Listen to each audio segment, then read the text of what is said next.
দেখে আমি প্রভাবিত হয়েছি।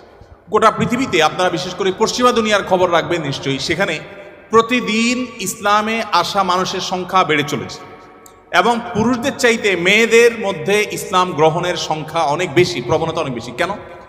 যেখানে নারী অধিকার নিয়ে এত কথা বলা হয়, নারীদের অধিকার দেওয়ার জন্য এত আয়োজন নেওয়া হয়, এত উদ্যোগ নেওয়া হয়, সেই সমাজে কেন, সেই সমাজের নারীরা কেন ইসলামে আসছে এবং সেখানকার মুসলমানরা কেন ইসলামে আসছে, এই বিষয়টা নিয়ে আমি একটু স্টাডি করার চেষ্টা করলাম। আমার কাছে দুটি জিনিস পরিষ্কার হয়েছে। নাম্বার এক, তারা কোরআন পড়ে। যারাই ইসলামের পথে এসেছে তাদের বেশিরভাগ মানুষ কোরআন পড়ে ইসলামে এসেছে।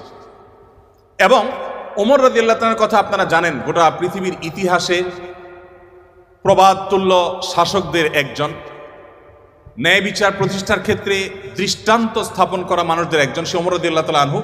তার ইসলাম গ্রহণের ইতিহাসও আপনারা জানেন। তিনি কিন্তু নবী সাল্লাল্লাহু আলাইহি ওয়াসাল্লামকে হত্যা করার দায়িত্ব